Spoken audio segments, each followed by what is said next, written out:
दोस्तों, इसके साधना में स्वागत है आपका। लास्ट वीडियो में हमने डिस्कस किया था सेल्फ एम्प्लॉयमेंट अपॉर्चुनिटीज के बारे में।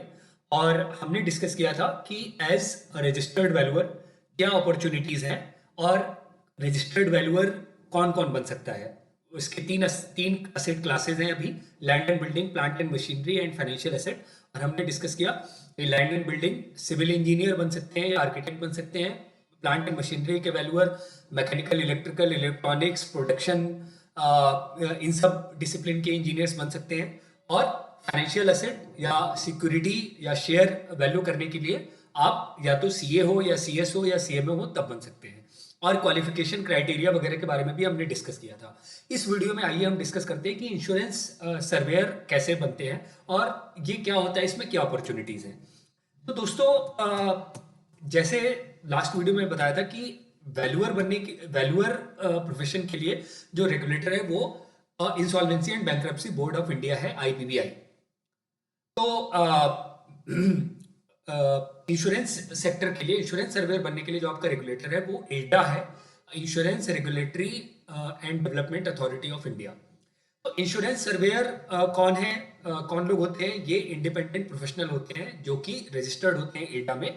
और इंश्योरेंस कंपनी इन सर्वेयर्स को अपॉइंट करती है अपना क्लेम प्रोसेस करने के पहले। तो अगर किसी व्हीकल का इंश्योरेंस है तो 50,000 से ऊपर का अगर क्लेम है तो वो केवल इंश्योरेंस सर्वेयर जब तक अपनी असेसमेंट रिपोर्ट नहीं देगा तब तक इंश्योरेंस कंपनी क्लेम प्रोसेस नहीं करेगी। सिमिलरली, अगर कोई नॉर्मल प्लांट है, मशीनरी है, फैक्ट्री है, कोई और असेट है, तो उसका अगर क्लेम 1 लाख रुपए से ज्यादा का है तो उस केस में भी विदाउट इंश्योरेंस सर्वेयर की रिपोर्ट के बिना क्लेम प्रोसेस नहीं होता है। तो इंश्योरेंस सर्वेयर बनने के लिए ये सब कुछ क्वालिफिकेशन क्राइटेरिया है। आप इरिडा का बीएपी पोर्टल है, वहां जाकर के आप रजिस्टर कर सकते हैं। तो इसमें करना क्या होता है कि सबसे पहले तो आपके पास क्वालिफिकेशन होनी चाहिए। तो क्वालिफिकेशन क्या है? क्वालिफिकेशन ये है कि इंश्योरेंस की कई सारी कैटेगरीज होती हैं, जैसे फायर इंश्योरेंस हो गया, मेराइन इंश्योरेंस हो गया, इंजीनियरिंग इंश्योरेंस जिसमें जनरल, प्लांट, मशीनरी, फैक्ट्री, ये सारी चीज़ें आ जाएंगी। मोटर ऑटोमोबाइल व्हीकल इंश्योरेंस हो गया। और भी मिसलेनियस असेट, कोई भी चीज़ असेट है जिसका आप इंश्योरेंस करा रहे हैं वो उसकी एक अलग कैटेगरी है। क्रॉप इंश्योरेंस है और लॉस ऑफ प्रॉफिट, तो बिजनेस में लॉस ऑफ प्रॉफिट हो रहा है तो ये कैटेगरी है। तो आप देख सकते हैं कि जो टेक्निकल फील्ड्स हैं जैसे marine, engineer, engineering, motor, miscellaneous, तो इसके लिए आपके पास टेक्निकल डिग्री होनी चाहिए, आप इंजीनियर होने चाहिए। मोटर ऑटोमोबाइल सेक्टर में आप देख रहे हैं कि ये बोल रहा है आप मैकेनिकल या ऑटोमोबाइल सेक्टर में इंजीनियर हो। बाकी आप कोई भी इंजीनियर हो, फायर में इंश्योरेंस, फायर वर्टिकल में इंश्योरेंस के लिए आप के पास जनरल इंजीनियरिंग डिग्री होनी चाहिए। लॉस ऑफ प्रॉफिट के लिए आप सीए आईसीडब्ल्यूए हो।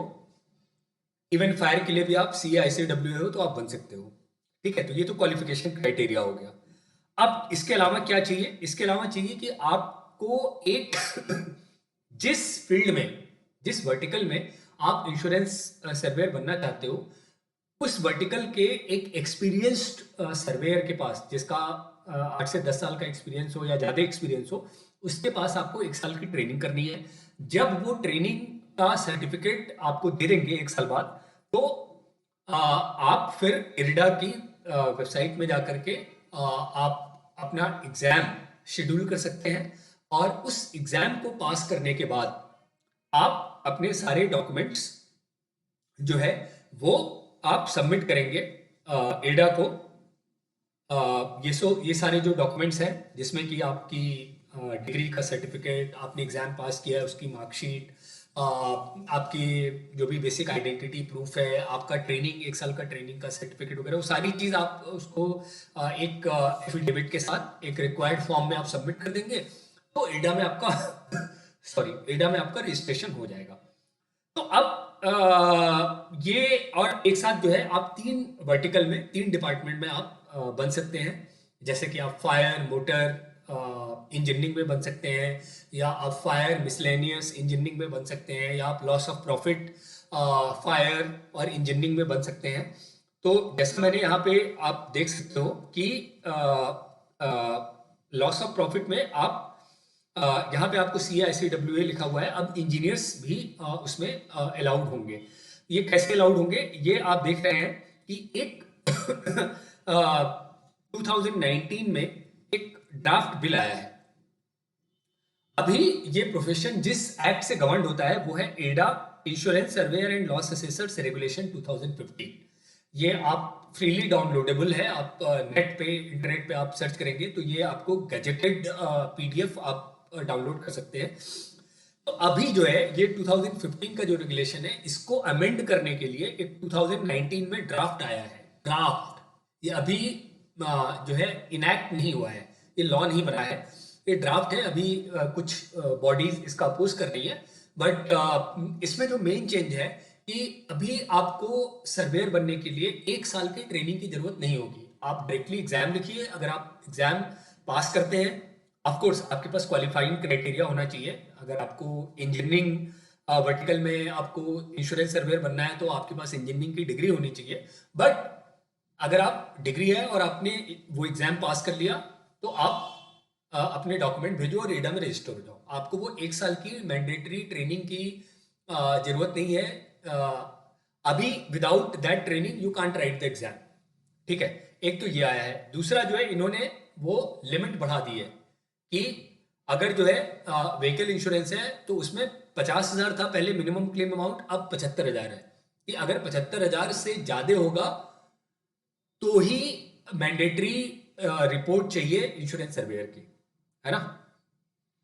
और सिमिलरली अदर कैटेगरी में 1 लाख से मिनिमम जो लिमिट है वो 1 लाख से 1.5 लाख कर दी है। इसके अलावा और भी कुछ चेंजेस हैं, आप इसको भी डाउनलोड कर सकते हैं। सर्च करेंगे तो आपको ये डिफरेंसेस आपको पता चल जाएंगे। बट मेन चीज ये है कि अब आप डायरेक्टली एग्जाम लिख के क्लियर करो और रजिस्टर हो जाओ एडा में। तो अब इसका स्कोप क्या है ना।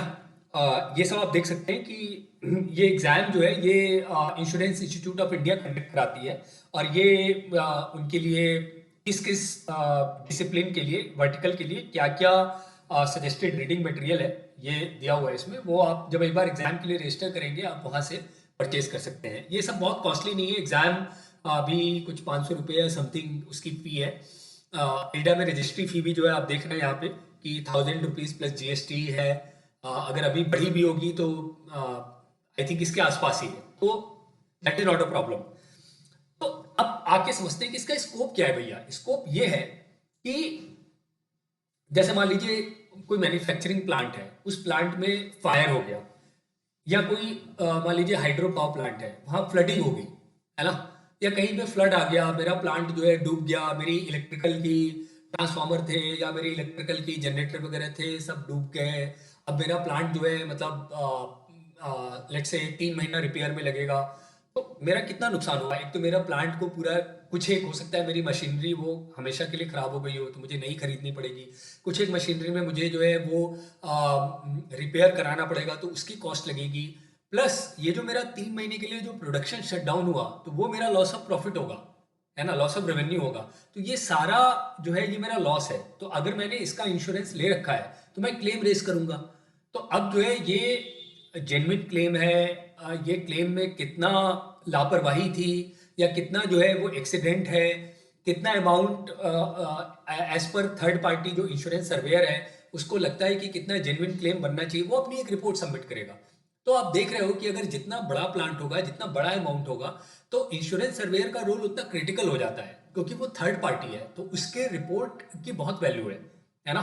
उसका मान लो कि लेट से अगर 100 करोड़ क्लेम रेज किया कंपनी ने और इंश्योरेंस सर्वेयर बोल रहा है कि नहीं 50 करोड़ देना चाहिए, तो इंश्योरेंस कंपनी जो है 100 करोड़ देने देने में उसको बहुत मुश्किल होगा। इंश्योरेंस कंपनी को ये दिखाना होगा कि ये 50 करोड़ की जो रिपोर्ट दी है इंश्योरेंस सर्वेयर ने, ये क्यों गलत है। है ना? क्योंकि थर्ड पार्टी न्यूट्रल ऑब्जर्वर की वेटेज काफ़ी होगी उसके ओपिनियन की, और वो एक्सपर्ट है। तो आप देख सकते हैं कि ये एक ऐसा फील्ड है कि जिसकी इम्पोर्टेंस है। दूसरी चीज़ जो सबसे इम्पोर्टेंट चीज़ है कि जो इस फील्ड में जो अभी इंश्योरेंस सर्वेयर लोग हैं, वो बहुत सारे लोग ऐसे, एक तो इनका नंबर बहुत कम है, दूसरा जो है जो बहुत सारे लोग हैं वो ऐसे भी हैं कि जो ऑलरेडी रिटायर्ड हैं या सीनियर हैं, तो अब जो है वो बस एक दूसरी जॉब कर रहे हैं, या कई बार आप उनको ऐसे भी देख सकते हैं कि कई बार जो है वो लोग अपना टाइम पास करने के लिए भी वो लोग कुछ कुछ ऑक्यूपेशन रहे वो करते हैं। तो अपने प्राइम टाइम में एज अ फुल फ्लेज्ड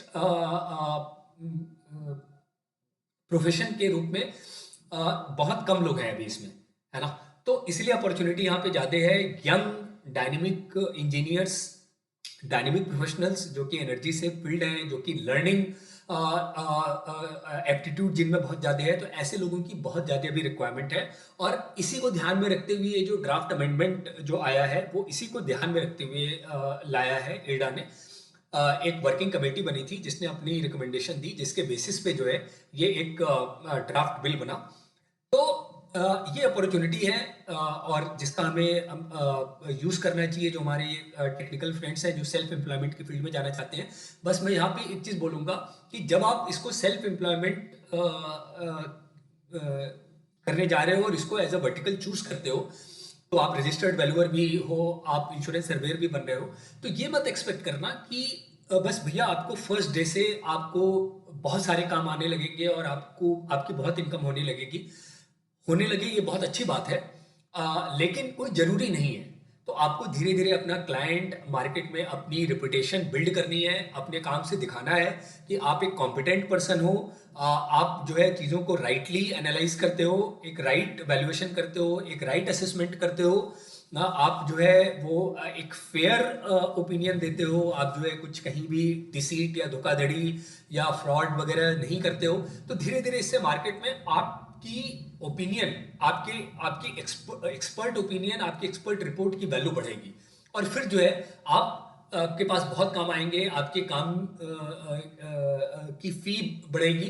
तो दोस्तों ये एक अच्छा वर्टिकल है, अच्छी अपॉर्चुनिटी है। इसको भी सेल्फ एम्प्लॉयमेंट की तरफ आप सोच रहे हैं, तो ये एक ऐसा वर्टिकल है जिसको आप चूज करें।